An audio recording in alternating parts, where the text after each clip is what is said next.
Hello everybody, my name is Debbie. This is the first book that I have finished while we haven't been allowed out of the house.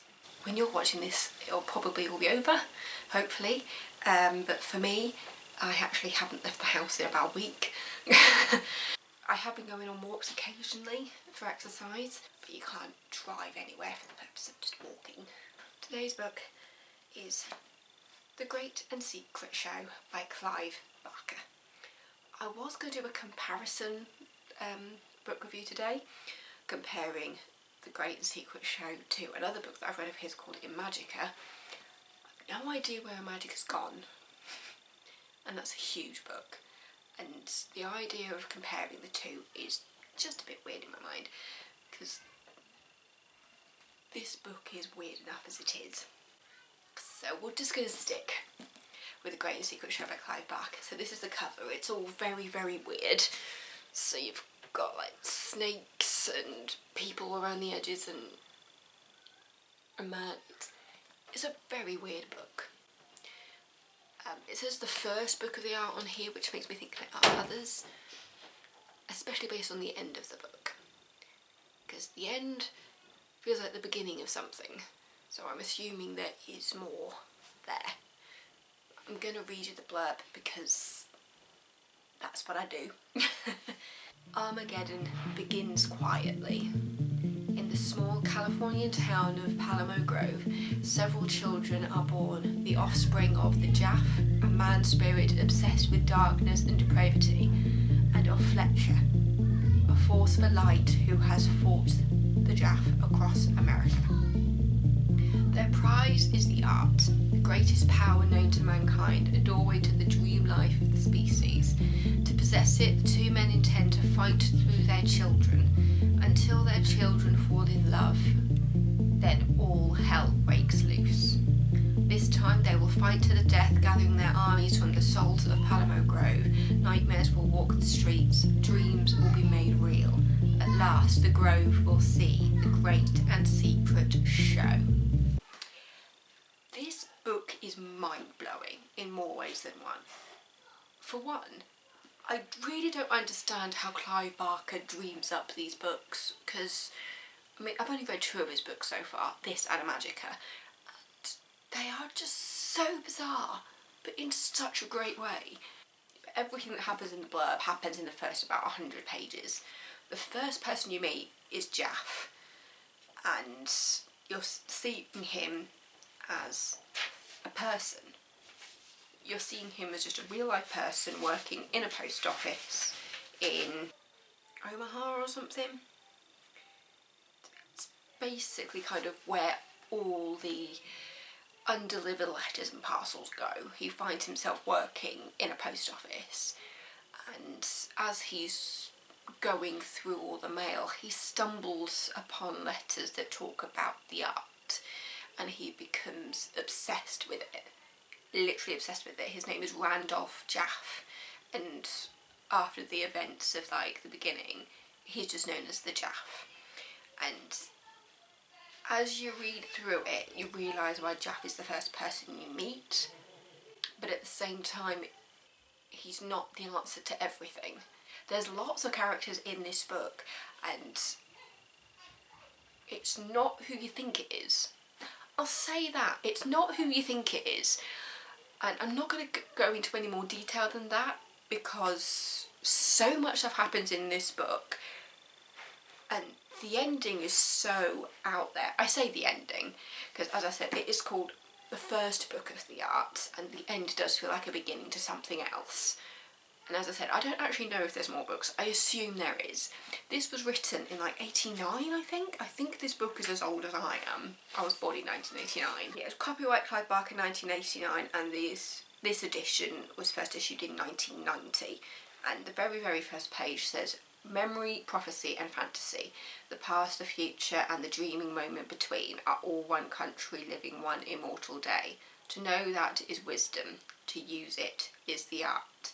You've just got this single person right at the beginning, Randolph Jaff, who's through the letters and parcels that he's been told to sort. Basically, it's the idea that if there's anything in them of precious, he's to share it with the other stuff. And because he's getting so obsessive with the letters that he's intercepting, which talk about the arts and quiddity, and it's just all these words that seem like nothing, but he latches onto it and he starts taking these letters home, and the other workers at the post office are starting to catch on to the fact that he's keeping something from them. They think it's something like treasure that he's keeping from them, and really it's all this secret about the art and quiddity and just this world that he's become obsessed with. And through that, he, as I say, this happens with it all very, very quickly, so I don't feel like I'm spoiling anything. He does end up killing somebody at the post office to protect his secret, but there's a few time jumps throughout, so it starts off with you meeting Jaff. I'm not really sure what year it's supposed to start in, because there's a point when it's the contents page is split up into 7 parts. So you've got part 1, the messenger, part 2, the League of Virgins, part 3, free spirits, part 4, primal scenes, part 5, slaves and lovers, part 6, in secrets most revealed, and part 7, souls at zero. After the first section, when it goes to the League of Virgins. The League of Virgins is like the 70s, I think, because then it jumps forward to what was modern day for the book, which is like 89, 90. So it starts off with you meeting Randolph Jaff, who hates his name Randolph, and he ends up just being known as the Jaff, and in his story in following the letters, I guess, and following the art, and it gets him to meet a guy called Fletcher, and so you've got how these two meet, and then kind of their rivalry. I think rivalry is kind of a bit of a loose word to use in the context of their relationship, but I'll start off by saying rivalry. I mean, on the back of the book it even says it starts a war, but it starts off with their rivalry, and then through that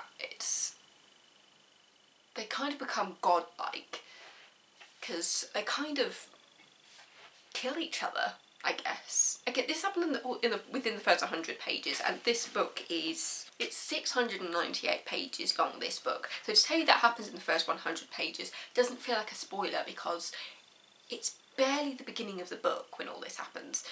But yeah, so you've got Jaff and you've got Fletcher, you've got this rivalry that kind of turns into a bit of a war, and then they find a way to kind of affect the next generation. They find a way to impregnate young women in the 70s, even though they're not actually alive anymore. That sounds really weird, and it is. But they find a way to impregnate some teenagers because they want their bloodline to go on, and the intention is to start a war through the kids. To start a war through their children, but obviously in the process of impregnating the teens, they send everything crazy, and they send these young girls completely crazy to the brink of insanity. You know, there's points when one of them loses a child, one of them goes completely insane, and then you're left with the kids that you end up meeting when it jumps forward to the 90s. It sounds like a book and a half, and it really is. And I read the first 200 pages in a shift at the theatre. And they were like, oh, what's happened? And I was just like, literally the blurb. As Jaff and Fletcher's kids grow up, they get separated, and then they come back to Parliament Grove, which is where everything happens. It is so bizarre to talk about this book out loud, because it always doesn't feel real. And I know it's a book, and that's kind of the point. But at the same time, it is such a weird book. It is so weird, but amazing. And I can totally imagine this as like a series. In no way could this be a film. Doing this as a Game of Thrones style series would make so much more sense, because so much stuff happens. I mean, so many different people, and you're constantly trying to figure out how they connect to the story, because so much stuff happens. And yeah, it's just ridiculous, and I'm tired just talking about the beginning of it, and I don't want to say any more about it, how much happens and how weird it gets, and it's all centred in this tiny Californian town called Palamo Grove. Because, I mean, it's in like the first bit, a small Californian town of Palamo Grove. Several children are born, the offspring of the Jaff and Fletcher. You've got a man obsessed with the darkness and a man who's a force for the light, and they fought across America together. So it starts off in Omaha. It is Omaha. There's all these clues that Jaff follows to get there. It's just bleh, but only in a good way. Yeah, there's even a line in here. It said, it's Omaha, that's where we start. That's where all the lost mail of America ends up. And it's where all the clues are. And they imply that that was almost where it needs to end. But this book doesn't end it. Yeah, I can't say anymore. I can just tell you that beginning bit. The fact that my mind was blown repeatedly reading this book. And yeah, it's taken me a while to read it. It's taken me a lot shorter a time than it did for me to read Imagica. Imagica took me years to read because it started off with me not really getting into it, and then one day I was just like, right, I just need to start from the beginning again and just work my way through, and that is why it took me so long to read it. This one, it's been a few months, so for a fast reader that doesn't seem that bad to me. But yes, so next I think I'm going to go to something a bit more light-hearted. I've got The Best of Miranda to finish, which is basically a collection of her scripts from Miranda, by Miranda Hart, which I'm not going to review on here because it's not a traditional book, it's just more kind of an in-depth look at the scripts that she wrote, so I won't be reviewing that for you. But there's a book on my bookcase, Bad Behaviour by Sheila O'Flanagan, which I'm thinking of reading next because it's a bit more light-hearted, and I feel like that's not going to blow my mind as much as this one did. Let's say it might. You never know, it might blow my mind in a different way.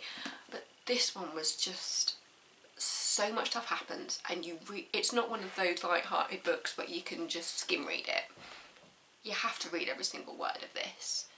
Yeah, I'm just going to shut up now. But yeah, really, really good book. If you like fantasy, if you've read anything by Clive Barker before, you'll have an idea of the craziness of the stuff that he writes. But yeah, it's the fantasy, it's really dark for what it is as well. Then you've also got a love story in there. It sounds like my niece is shouting my name, so I'm gonna go. But yeah, so thank you so much for watching. My name is Debbie, if you hadn't figured that out from the shouting downstairs, if you can hear it. Yeah, if you want to subscribe. I'm coming! If you want to subscribe, please do, and I'll see you next week.